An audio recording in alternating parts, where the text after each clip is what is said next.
प्रिय विद्यार्थियों, आज हम बीएससी बाग प्रथम वर्ष सामान्य हिंदी पाठ्यक्रम योजना के अनुसार पाठ्यक्रम में संकलित कवि सुमित्रानंदन पंत की नौका विहार कविता की व्याख्याएं देखेंगे।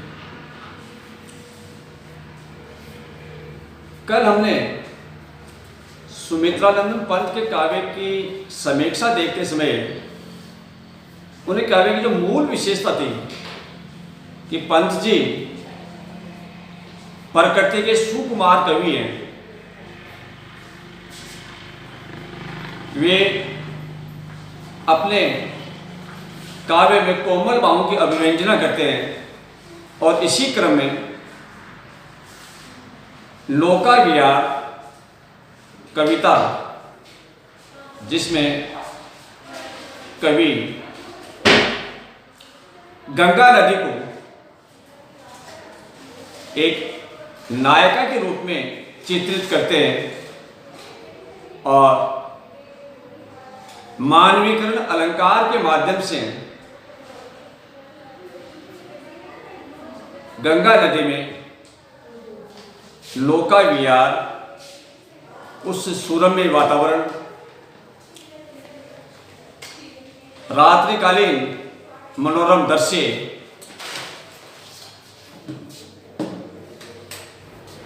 ध्वल चांदनी आदि सबका चित्रण इस कविता में वे करते हैं। कविता का प्रथम पद है, शांत स्निग्ध ज्योत्सना उज्ज्वल अपलक अनंत नीरव भूतल। कवि पंत इस रचना में गंगा की रात्रिकालीन शोभा का चित्रण करते हैं और अभिव्यंजित करते हैं कि रात्रि के समय भूतल पर सर्वत्र शांत स्निग्ध उज्ज्वल चांदनी फैल रही है। ज्योत्सना का शाब्दिक अर्थ है चांदनी। शैत शैया पर दूध धवल तन्वंगी गंगा ग्रीष्म विरल लेटी है श्रांत क्लांत निश्चल। शैत का अर्थ है रेत। कवि उस रात्रिकालीन गंगा के तट का सुरम्य चित्रण करता हुआ कहता है कि गंगा के तट पर बालू रेत और उनके किनारों पर जो बालू रेत है वह सुंदर प्रतीत होती है।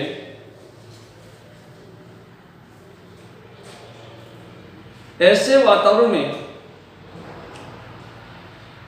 दूध के समान सफेद जैसी गंगा नदी अति थकी हुई है, व्यथित हुई तथा निश्चल बनी हुई लेटी है कि रात्रि का समय है, किसी प्रकार की हलचल नहीं है, चारों तरफ भूमंडल में नीरवता छाई हुई है और ऐसी स्थिति में मानो गंगा नदी थकी हुई सी प्रतीत हो रही है और विश्राम कर रही है। श्रांत का अर्थ है थका हुआ। तापस बाला गंगा निर्मल शशि मुख से दीप्त मृदु करतल लहरें पूर्व पर कोमल कुंतल। कुंतल का आशय केश राशि। तापस बाला यहाँ पर कवि मानवीकरण अलंकार के माध्यम से गंगा नदी की पवित्रता को एक तपस्वी कन्या के समान चित्रित करते हैं और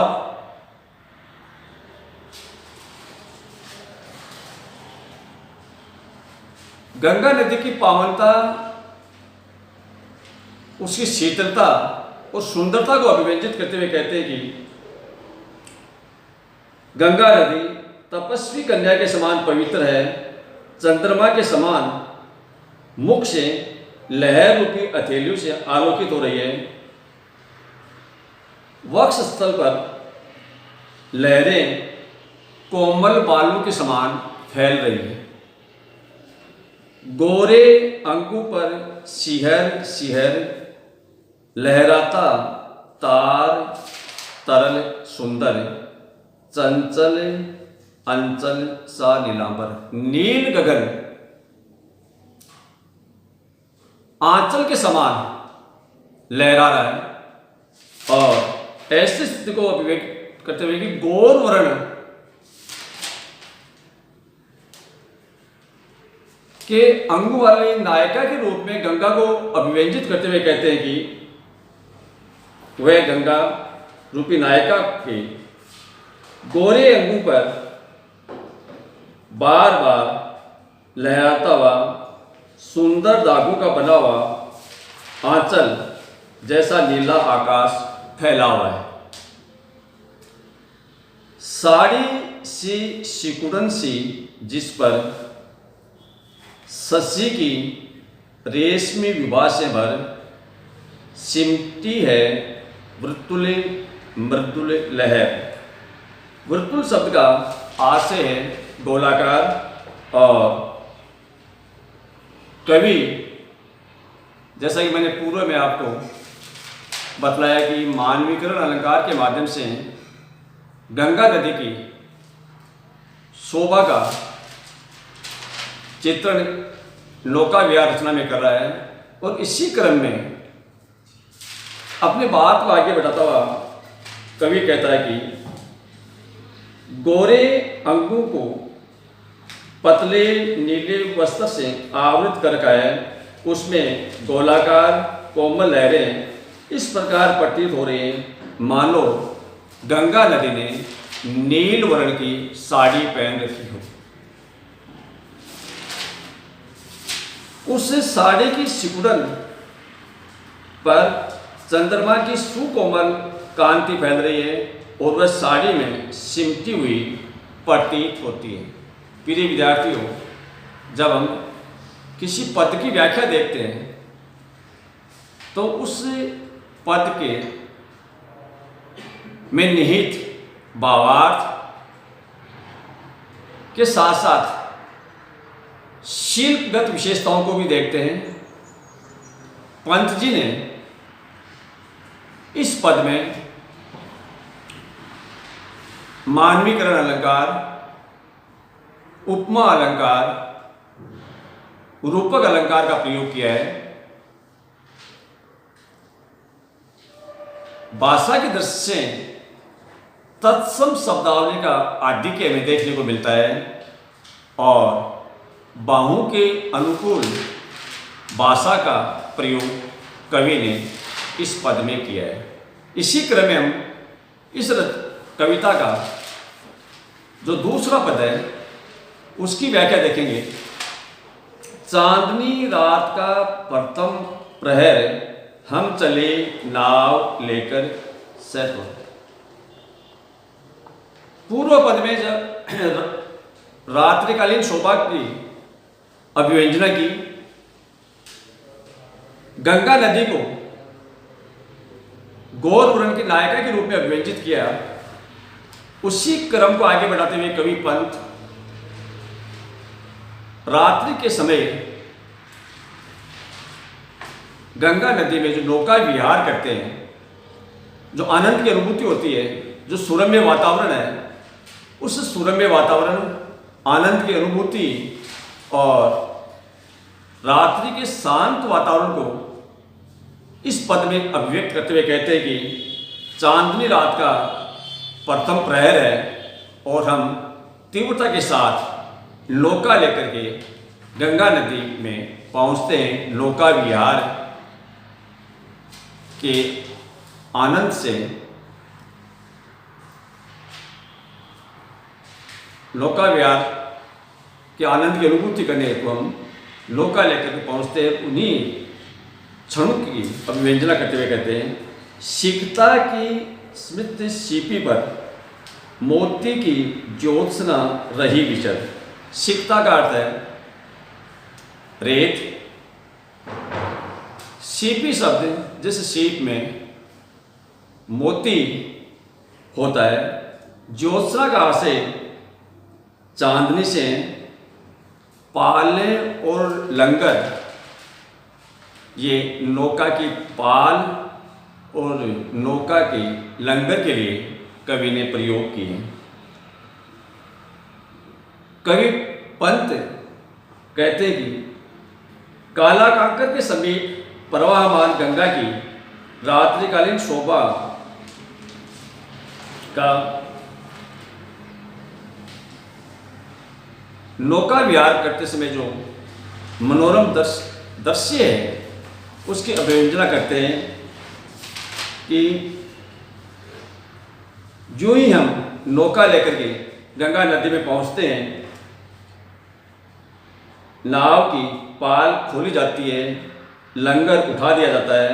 जिस प्रकार सीपी के खुलने पर उसमें मोती चमकने लगता है, उसी प्रकार रात्रि में गंगा नदी के तट पर रेत चांदनी की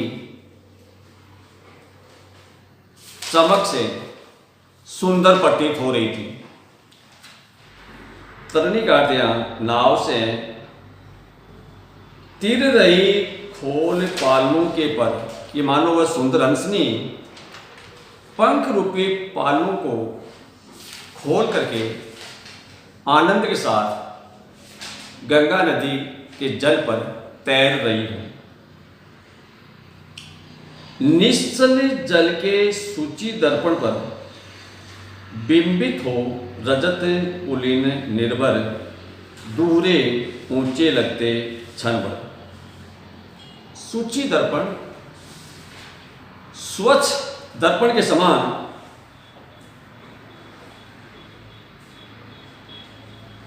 कवि पंत कहते हैं कि उस समय गंगा का जल स्तर निश्चल एवं स्वच्छ दर्पण के समान लग रहा था। इस प्रकार गंगा के दोनों तट क्षण भर के लिए अति ऊंचे प्रतीत होने लगे। रात्रि के समय जो वातावरण था वह निश्चित रूप से आनंदमय और सुरम्य था। काला कांकर का राजभवन सोया जल में निश्चिंत परमन, पलकों में वैभव स्वपन सघन। कवि जिस स्थान पर नौका विहार कर रहे हैं उस स्थान का चित्रण करते हुए कहते हैं, काला कांकर के राजभवन के निकट हम नौका विहार और नौका विहार से मिलने वाले आनंद की अनुभूति कर रहे हैं। उस समय काला कांकर का जो राजभवन है वह सुंदर और मनोरम प्रतीत हो रहा था। और उसी दृश्य को अभिव्यंजित करते हुए कहते हैं कि